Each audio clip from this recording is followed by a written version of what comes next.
Halo semuanya, balik lagi bareng saya Robi. Jadi di video kali ini, saya akan coba merekap alur cerita dari film yang berjudul My First Client. Film yang dirilis pada tahun 2019 ini menceritakan tentang seorang pengacara yang harus membela seorang anak yang menjadi tersangka atas kasus pembunuhan adiknya sendiri. Penasaran dengan alur ceritanya? Langsung saja kita masuk ke dalam videonya.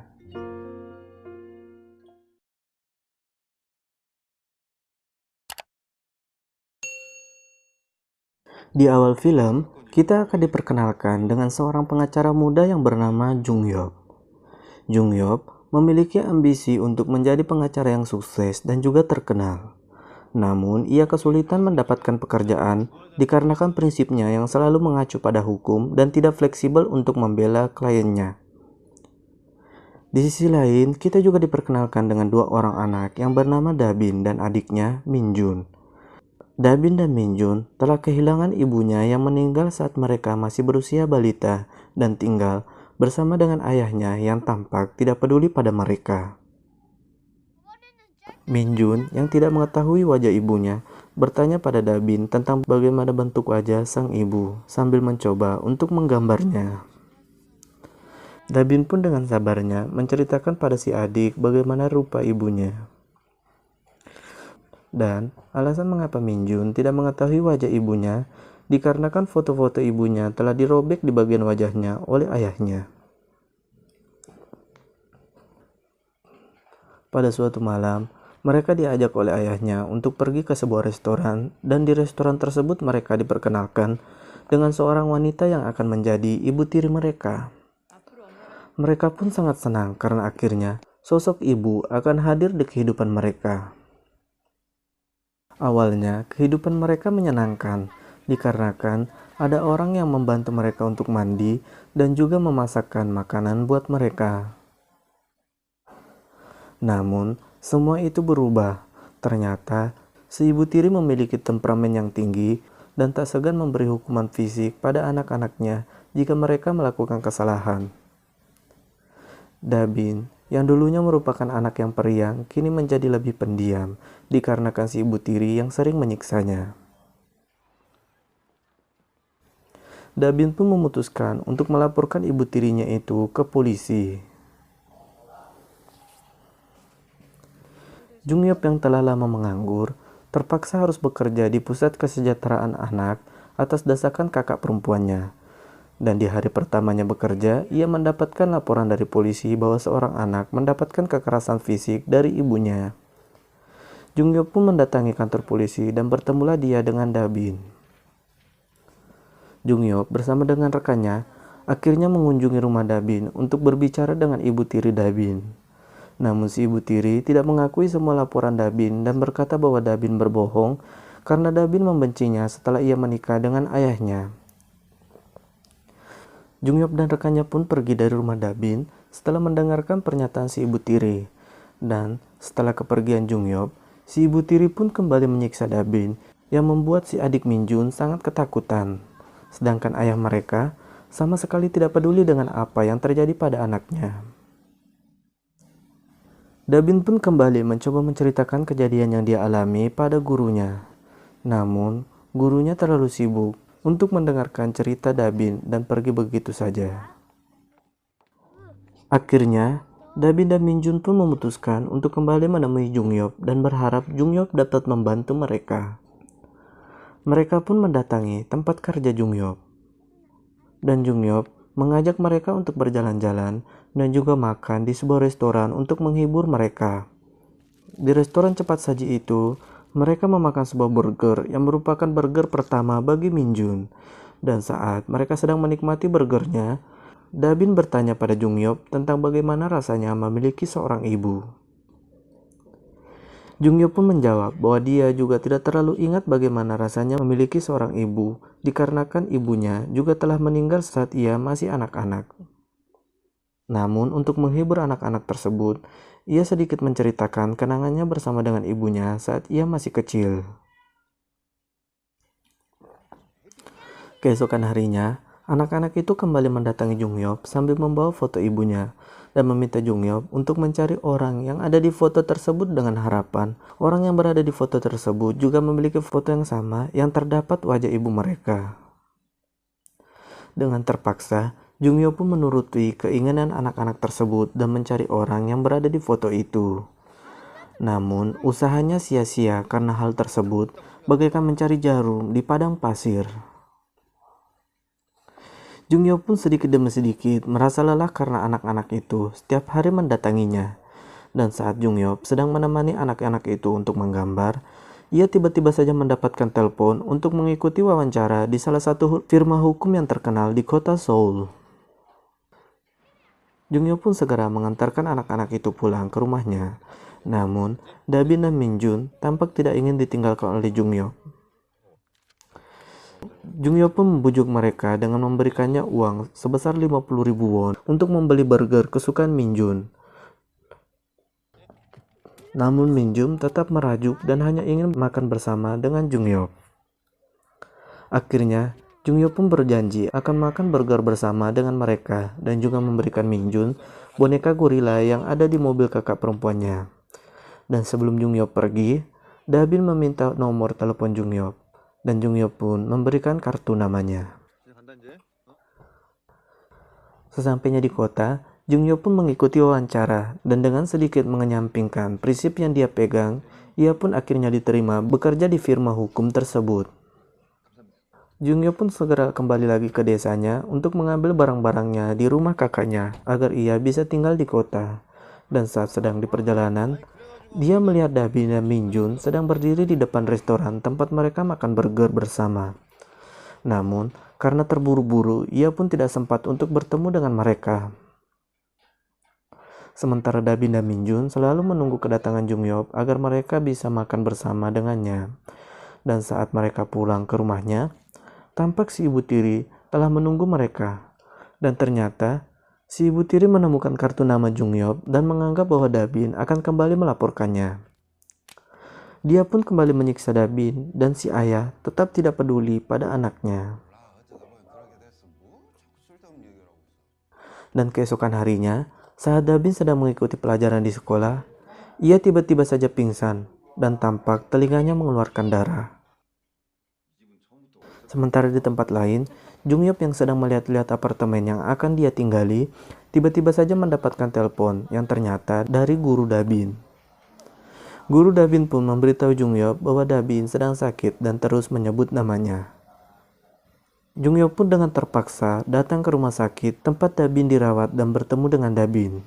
Ia pun menanyakan mengapa Dabin mencarinya. Dan Dabin pun menjawab dengan berkata, karena paman adalah orang yang baik dan hanya paman yang percaya dengan ucapan Dabin dan mau mengajak Dabin dan Minjun untuk bermain. Dabin juga meminta Junghyop untuk membawa dia dan Minjun kemanapun dia pergi dan berjanji akan menjadi anak yang baik dan juga patuh. Namun Junghyop tidak bisa membawa mereka pergi karena ia juga harus bekerja. Dan ia berkata kepada Dabin bahwa terkadang seorang ibu memang memukul anaknya. Dan ternyata perkataan Junghyop itu membuat Dabin merasa bahwa Junghyop juga tidak mempercayai apa yang dia katakan. Junghyop pun mendatangi kantor kesejahteraan anak dan meminta mantan atasannya untuk menuntut ibu Dabin. Akan tetapi, karena tidak adanya bukti dan prosedur yang terlalu rumit, membuat mereka tidak bisa membantu. Junghyop juga mendatangi rumah Dabin dan bertemu dengan ibu tiri Dabin. Namun, ibu tiri Dabin berkata bahwa Dabin terjatuh saat ia sedang bermain dan mengusir Junghyop. Tak hanya sampai situ saja, Junghyop juga mencoba untuk bertemu dengan ayah Dabin dan malahan ia disuruh untuk tidak ikut campur dengan masalah keluarganya. Setelah mencoba segala usahanya, Junghyop pun kembali ke kota tanpa bisa melakukan apa-apa untuk membantu Dabin. Dabin, yang telah kembali bersekolah, meminjam HP temannya dan mencoba menghubungi Junghyop. Namun Junghyop, yang sibuk dengan pekerjaannya, tidak dapat menerima teleponnya, yang membuat Dabin semakin putus asa. Dan pada malam harinya, Minjun mengajak Dabin untuk bermain dengan boneka gorila pemberian Junghyop. Ia juga menanyakan apakah Jungyop akan datang menemui mereka. Dabin pun menjawab bahwa Paman Jungyop tidak akan datang dan tidak ada satupun orang yang akan datang untuk menolong mereka. Namun Minjun dengan polosnya mengatakan bahwa Dabin salah. Minjun berkata bahwa Paman Jungyop akan datang karena telah berjanji untuk makan burger bersama dengan mereka sambil Minjun menunjukkan uang pemberian Jungyop. Namun tiba-tiba saja, ibu tiri mereka masuk ke kamar dan melihat Minjun sedang memegang uang. Dia pun menuduh Minjun mencuri uang dari dompetnya dan menyuruh Dabin untuk memukul Minjun. Namun, Dabin tidak bisa memukul adik laki-lakinya itu, yang membuat si ibu tiri semakin marah dan memukul Minjun. Sebenarnya, tetangga mereka mengetahui apa yang dialami Dabin dan Minjun, namun mereka lebih memilih untuk tidak peduli dan hanya membiarkannya begitu saja. Keesokan harinya, Jungyop menerima telepon dari guru Dabin yang berkata bahwa ia mendapat laporan dari polisi bahwa Dabin memukul adiknya hingga tewas karena si adik mencuri uang milik ibunya untuk membeli burger. Dan ternyata alasan mengapa Dabin mengatakan hal tersebut kepada polisi karena si ibu tiri yang menyuruh Dabin untuk berkata seperti itu. Dan akhirnya Dabin pun dijemput oleh polisi dan berita tentang Dabin yang membunuh adiknya pun tersebar luas dan membuat heboh semua orang. Walaupun Dabin tidak ditahan karena masih di bawah umur, namun orang-orang di lingkungan tempat tinggalnya beranggapan bahwa Dabinlah yang telah membunuh adiknya. Dabin pun hanya bisa menangis setiap kali mengingat Minjun yang selalu menanyakan tentang wajah ibunya. Jungyop yang mengetahui kebenaran yang terjadi memutuskan untuk mengundurkan diri dari firma hukum tempat ia bekerja. Jungyop pun datang ke sekolah Dabin untuk menemui Dabin. Namun, Dabin yang terlanjur kecewa karena Jungyop tidak mempercayai perkataannya menolak untuk berbicara dengan Jungyop. Jungyop yang merasa bersalah karena tidak dapat membantu Minjun dan Dabin sejak awal menangis di depan restoran burger tempat mereka makan bersama. Dan keesokan harinya, Jungyop mendatangi firma hukum milik temannya dan memohon-mohon agar ia bisa dibantu untuk kembali membuka kasus Dabin. Namun, temannya berkata bahwa hal itu sedikit sulit karena Dabin telah mengakui perbuatannya pada polisi. Dan pada akhirnya, temannya pun bersedia untuk membantu agar kasus Dabin dapat dibuka kembali dan juga mengajukan tuntutan di pengadilan. Jungyop pun pergi ke kota untuk membagikan selembaran dan meminta orang-orang untuk menandatangani petisi agar kasus Dabin kembali dibuka. Dia juga mencari bukti-bukti dengan cara mendatangi rumah sakit untuk melihat hasil autopsi dari Minjun. Dan akhirnya, setelah mendapat sedikit bukti, Jungyop pun mengajukan tuntutannya ke pengadilan. Dan tak butuh waktu lama, tuntutannya pun diterima dan akan segera disidangkan. Akan tetapi, ada satu permasalahan. Jungyop harus membuat Dabin mengatakan hal yang sebenarnya terjadi di pengadilan. Jungyop pun kembali mencoba mendekati Dabin dengan mengiriminya hadiah melalui teman Dabin dan berharap Dabin bersedia berbicara dengannya. Namun, Dabin tidak pernah berani untuk membuka hadiah yang diserahkan oleh Jungyop karena ia takut ketahuan oleh ibu tirinya.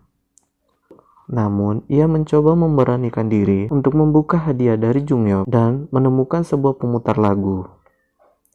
Ia pun mencoba mendengarkan pemutar lagu tersebut dan ternyata di pemutar lagu tersebut terdapat pesan Jungyop yang mengatakan bahwa banyak orang yang sedang mengkhawatirkan dia dan berharap Dabin bersedia menemuinya di tempat ia pertama kali bermain bersama. Dabin yang mendengar pesan itu pun bergegas untuk pergi menemui Jungyop. Namun, saat akan keluar rumah, ia malahan bertemu dengan ibu tirinya. Dabin pun kembali disiksa karena ketahuan menerima hadiah dari Jungyop. Dan kebetulan, teman Dabin yang juga tinggal satu kompleks dengan Dabin mendengarkan Dabin dipukuli dan segera melapor pada Jungyop.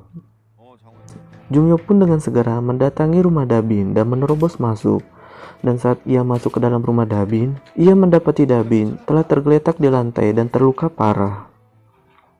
Dia pun segera membawa Dabin keluar, walaupun ia diancam akan dilaporkan ke polisi atas tuduhan penculikan. Setelah membawa Dabin ke rumah sakit, Junghyuk pun membawa Dabin ke rumah kakaknya agar Dabin bisa beristirahat dengan tenang sebelum persidangan dimulai. Namun, saat Dabin mulai bersedia sedikit berbicara kepada Junghyuk, tiba-tiba saja ayah Dabin datang ke rumah Junghyuk dan ingin menjemput Dabin. Akan tetapi Junghyuk menghalanginya dan berkata bahwa sekarang Dabin adalah kliennya dan bila ingin menyampaikan sesuatu pada Dabin, maka dia harus mengatakannya pada Junghyuk terlebih dahulu. Namun, ayah Dabin malah membuat keributan yang membuat Dabin ketakutan. Keesokan harinya, ayah dan ibu tiri Dabin pun ditahan oleh polisi atas tuduhan melakukan kekerasan terhadap anak dan juga pembunuhan. Hari persidangan pun tiba, dan lagi-lagi ibu tiri Dabin tidak mengakui perbuatannya dan malah memfitnah Dabin dengan berkata bahwa Dabin memang sering memukul adiknya bila dia sedang tidak berada di rumah. Sementara di tempat lain, setelah kedatangan ayahnya, Dabin pun tidak pernah lagi berbicara pada Junghyuk dan hanya mengurung dirinya di dalam kamar. Di saat Junghyuk sedang beristirahat untuk menunggu sidang selanjutnya, tiba-tiba saja keponakan Junghyuk mencari boneka gorila miliknya. Dia juga berkata bahwa di boneka itu terdapat kamera tersembunyi yang merekam segala sesuatu yang dilihat oleh boneka gorila miliknya. Junghyuk yang mendengar hal itu pun langsung mencari boneka gorila tersebut. Namun, ia kesulitan karena ibu tiri Dabin telah membuang boneka tersebut bersama dengan pakaian milik Minjun. Sidang lanjutan pun dimulai. Kini, giliran Dabin yang harus bersaksi di persidangan. Namun, Dabin hanya menangis saat ditanya oleh pengacara terdakwa tentang pengakuan yang dia buat pada polisi. Hakim yang melihat hal tersebut pun memutuskan untuk menunda sidang sampai Dabin agak lebih tenang.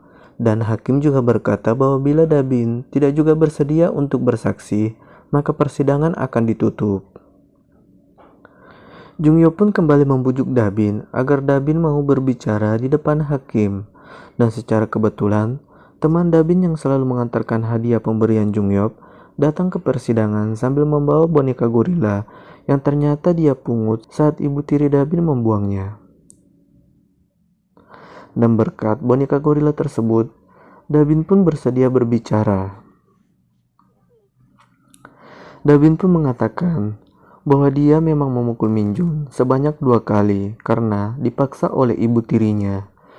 Dan orang yang memukul Minjun hingga tewas adalah ibu tirinya.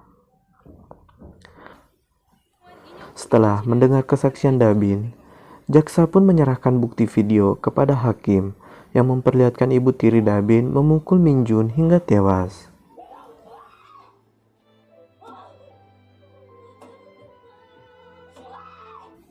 Di video itu juga tampak saat-saat terakhir Minjun yang berbicara pada Dabin. Minjun berkata bahwa dia bertemu dengan ibunya di mimpi. Namun, dia tidak dapat mengingat wajah ibunya sama sekali. Akhirnya, berkat barang bukti dan juga kesaksian Dabin, ibu tiri dan ayahnya pun dinyatakan bersalah dan dijatuhi hukuman penjara.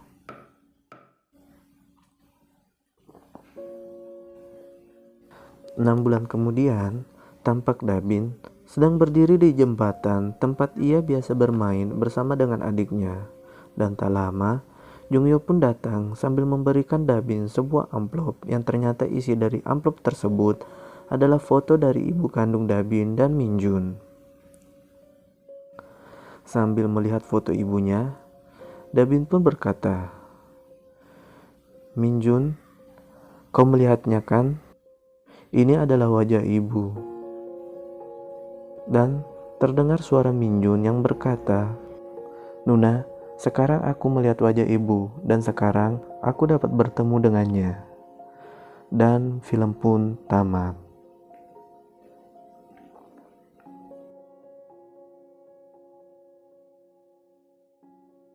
Jadi itu ya guys, alur cerita dari film yang berjudul My First Client. Kalau kalian suka dengan video ini, jangan lupa like dan subscribe-nya. Saya Robi pamit, sampai ketemu lagi di video selanjutnya.